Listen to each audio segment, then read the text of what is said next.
Vamos dar início ao painel das 14 horas. Então eu gostaria de chamar aqui no palco Florent Stroppa. Lembrando que quem não... Lembrando dos fones, hein, galera? Prazer tê-lo no palco. Fans. Should. Bon dia, Blockchain Rio. Good morning, good afternoon. It's an absolute pleasure to be presenting today in front of you. I would like to thank the organizers for having done such a tremendous job. It's an amazing conference. I must tell you a secret. It is by far, the most beautiful place and venue to do a blockchain conference. I've never seen anything like that before. I would like to thank my team. As you can see, they are cheering for me, for supporting me for this presentation. So, how many of you have heard of the term play to earn? Yes, few people. Many people, actually. So in the play to earn model, which is used by some games like Axie Infinity, the concept is there is an ecosystem and you have players creating value for other players.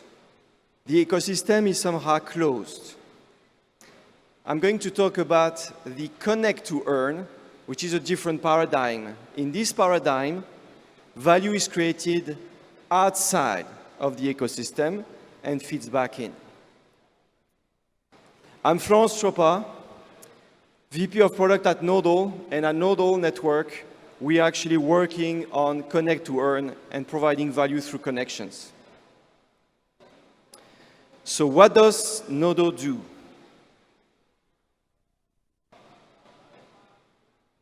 You may have seen this QR code. You may have seen the QR code even in battles. So I recommend you to scan the QR code. And with that, you will get a download for the Nodle Cache app.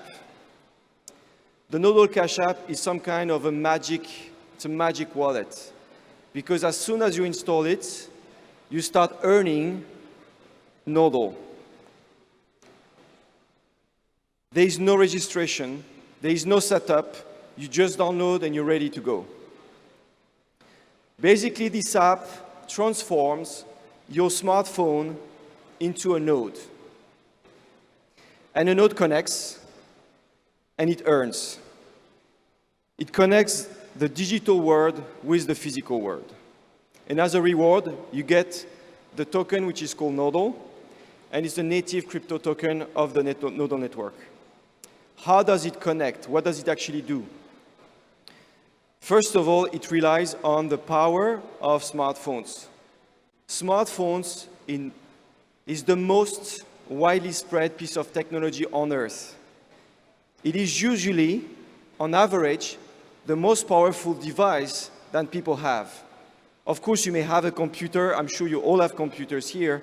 But in many parts of the world, smartphone is just by far the most powerful device. And it's not just the most powerful device. It is the most capable device. It's way more capable than your computer. You have way more sensors. You have GPS that works. You have an accelerometer. You have Bluetooth. You have Wi-Fi. You have 4G, 5G. So it's by far the most capable device.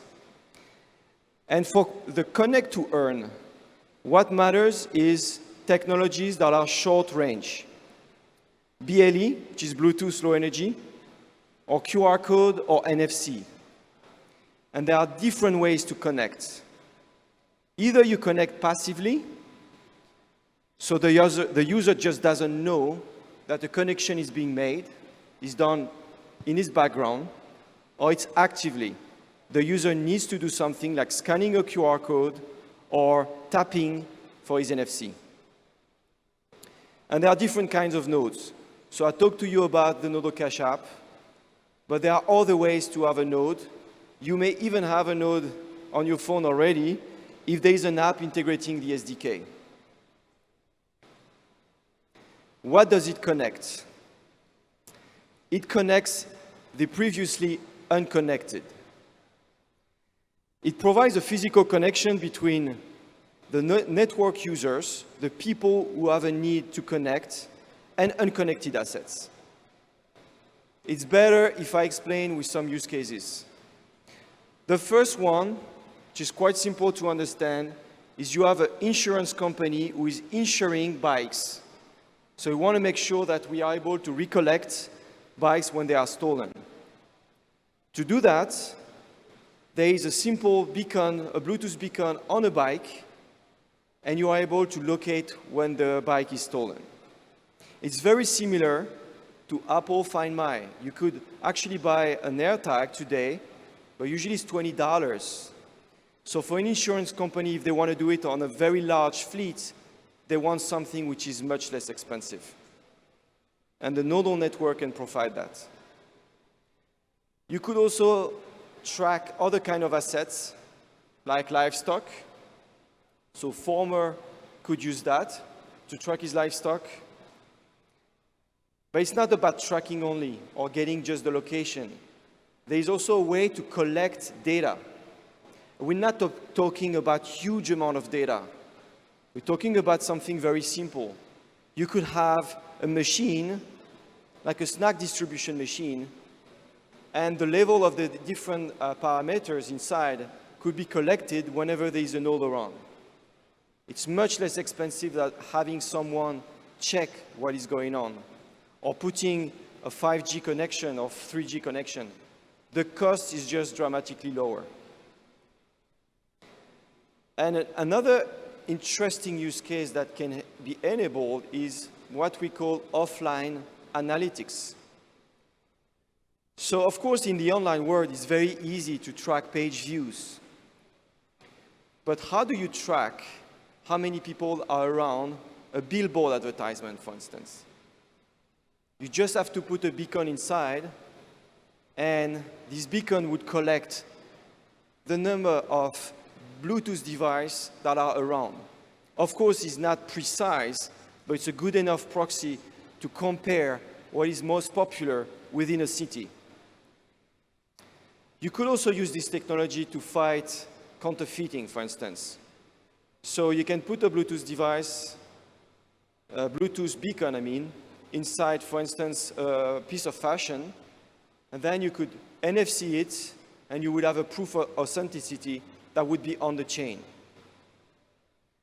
And you can enable new experience. Once you have that, you can attach an NFT to the piece of furniture or the piece of fashion that you just purchased. You could also do foot traffic bidding. So you could have someone who wants to have people to come to a specific place. They would bid a number of Nodle, and this would be advertised inside the app. So people, if they want to earn Nodle actively, they would just have to go to the location to collect their Nodle. Of course, it is expected that is something interesting in the place, so people just don't collect, but stay there. And we talked about gaming at one of the play to earn example. You can also do location-based gaming, which is something that has been very popular with Pokemon Go, for instance. But you do this in a Web3 way. So, I hope you understood that the Nodle network has many different potential users and many different potential use cases. It's a network, so it's like the internet. The internet has countless different kind of users and different kind of services. And it was very hard to predict what the internet could do. The Nodle network is simply a network as well, and it has the similarities there. You could build many different things on top of it, not just the examples that I gave you. So those connections have a lot of value. And we believe it's a new model.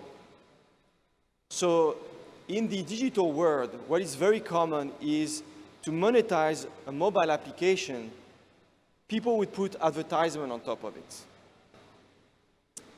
The problem with advertisement is that it can be annoying, but the second thing is usually they want to know who is behind the smartphone. It's all about your data, who you are, what you want to do, where you want to go, how much you earn, those are things the advertisers want to know. With the Nodle Network, it's nothing about the user. It's only about what the network needs and what the smartphone can do. So it's about the capabilities. It's not about the ownership. So I was very fast, as usual, when I present. So I hope you understand the power of the Nodle Network. The project has a long time. We have worked a long time on the project, but it's really, we are just getting started with this project. It will take a lot of time to build this network, but the potential is enormous. And we are really happy to be here in Brazil. We believe in this market, there's tremendous opportunity for new capabilities with crypto. It's an amazing country, and we think that Nodle Network it is very important for Nodle Network to be there in Brazil. So once again, I would like to thank you. It was an immense pleasure to be in front of you today. Thank you.